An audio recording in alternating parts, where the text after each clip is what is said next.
I need a fix 'cause I'm going down, back to the bits that I left uptown. I need a fix 'cause I'm going down. The Scotch 4 Knights is a good opening. It starts after e4, e5, knight f3, knight c6, knight c3, knight f6. This is the 4 knights, and the Scotch 4 Knights is when white plays pawn to d4.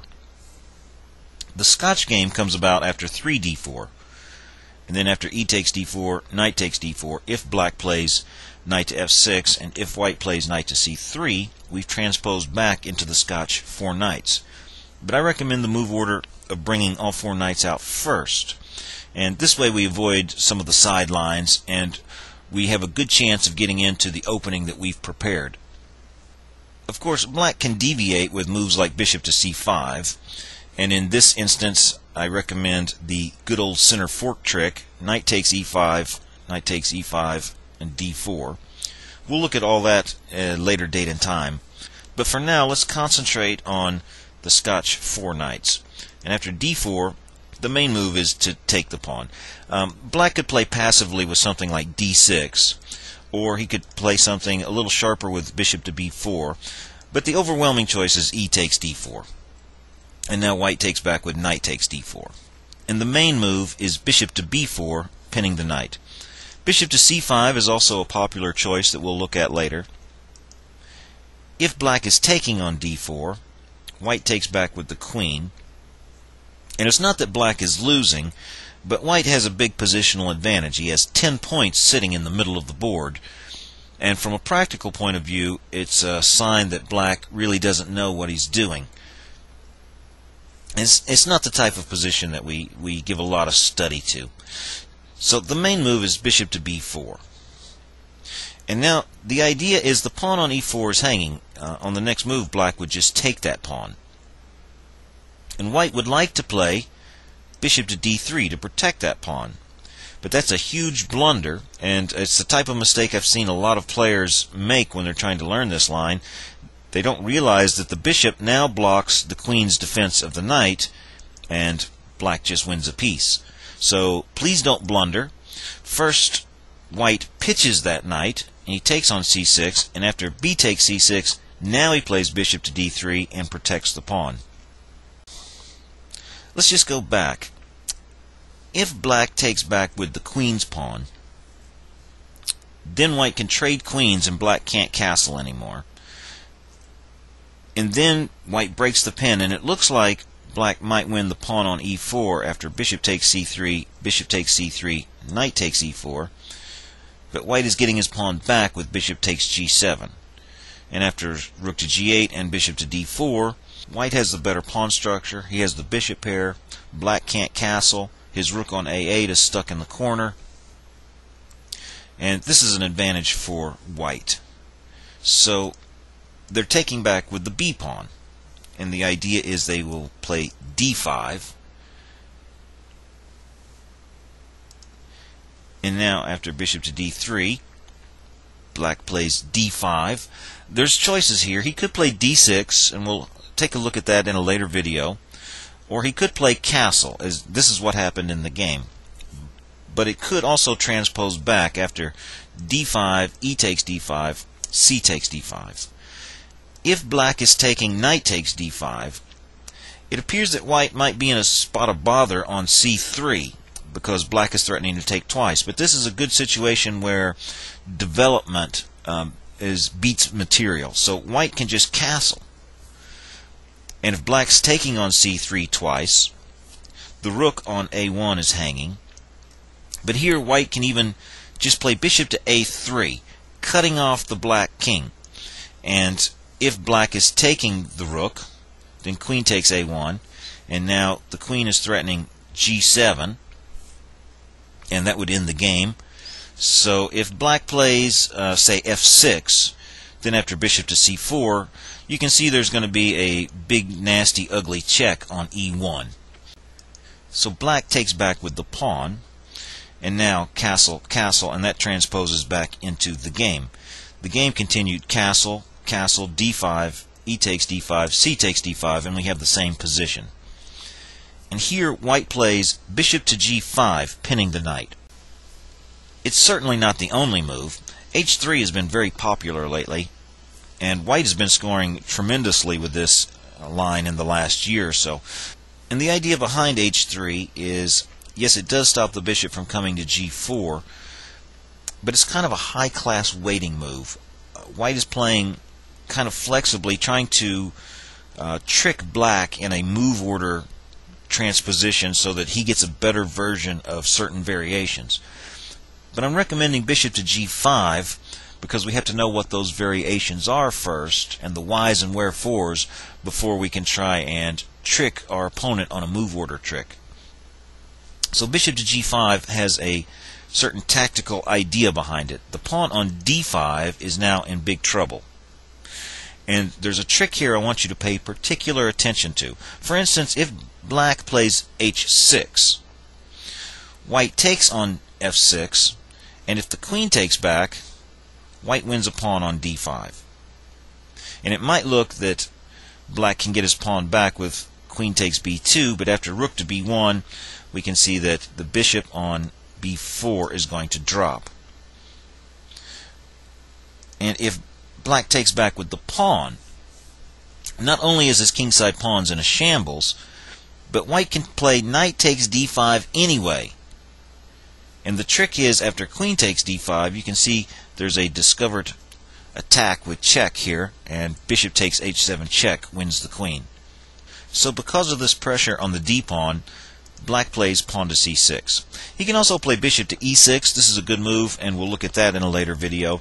But right now, pawn to c6, that's the main line. And now the most popular move for white has always been queen to f3, threatening to just mangle up black's kingside pawns. But black has found out that this is kind of an empty threat, because if white is taking on f6 and the queens get traded, yes, black's pawn structure does get damaged, but a good strategic idea to remember is that the bishop pair compensates for a damaged pawn structure. And with queens off the board, then white's attack won't have any thrust to it anymore. There are some alternatives.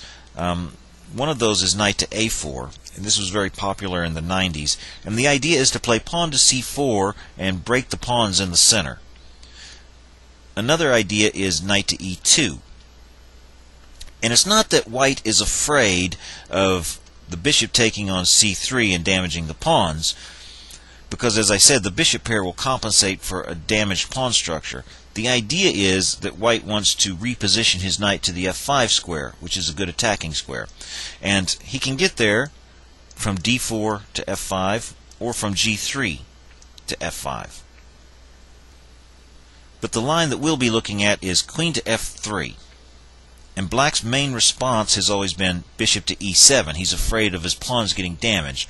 But as we said, black can ignore that. He can play bishop to d6, or he can play h6, or rook to e8, or rook to b8, all with the same idea that he's just ignoring white's threat.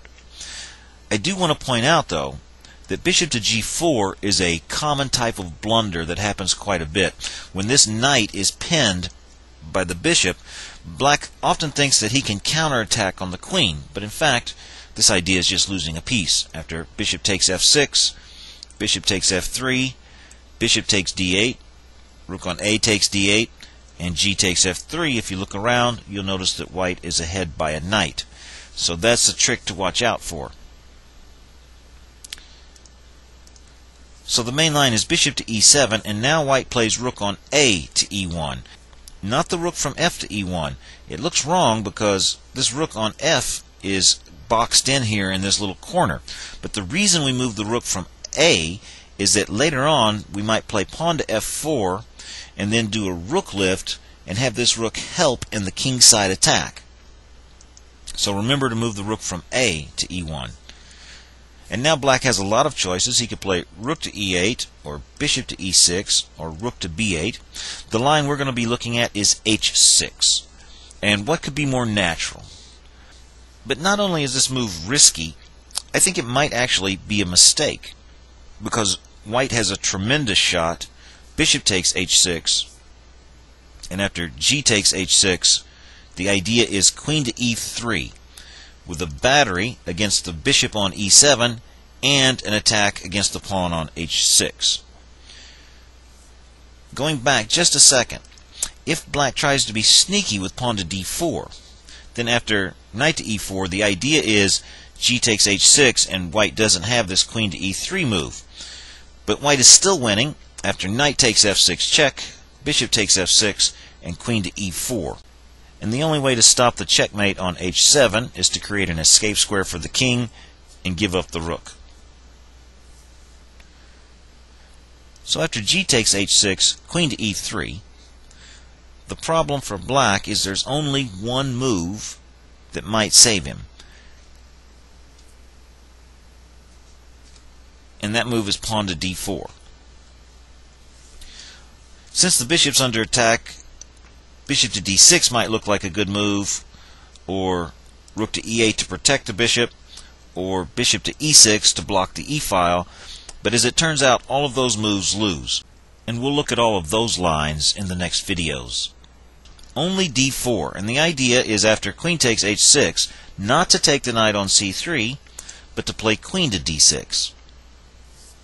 This move stops the rook from coming to e5, and it also defends along the 6th rank.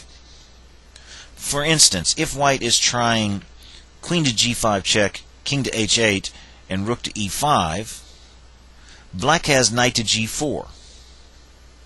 Not only is there a discovered attack on the queen, the rook is in danger, and if the rook moves, there's a checkmate on h2. And if white plays queen to h5 check, black can even interpose with the queen on h6, and after the exchange, and white takes on e7, and black takes on c3. Game's not over. White does have a lot of pawns for the piece, but it's clear that it's not enough. And that's the same situation if he takes on e7, and then queen takes e7, rook takes e7, d takes c3. And because of this defense, white most often just repeats the position and forces a draw. And if you're playing against a much stronger player, maybe it's something you might want to consider if you're afraid that he might outplay you in the complications. You can force a draw right here, and that's what's almost always happened. But I don't believe that white has to take the draw. In fact, I think he can play the move pawn to f4 and continue the attack. And we'll see how this plays out in the next video. And of course, the next few videos are not for memorization. Rather, we'll just be proofing our analysis to show you how strong this attack is, and of course, to show you some of the common attacking ideas so that you might come up with ideas in your own game of how to continue the attack. But what I want to get across in this video is to understand the main ideas and common traps and tricks in this opening. And just to repeat the ideas that I want you to know, remember to bring all 4 knights out first. And then please do not blunder your knight with bishop to d3. That would be bad. Instead, take on c6 first and then play bishop to d3. And the next point I want you to remember is this tactical idea against the pawn on d5. And after c6, queen f3, and bishop to e7, remember to bring the a rook to the e-file. And then after h6, we have this idea of the spectacular hammer blow bishop takes h6 with the idea of queen to e3. I need a fix 'cause I'm going down, back to the bits that I left uptown. I need a fix 'cause I'm going down.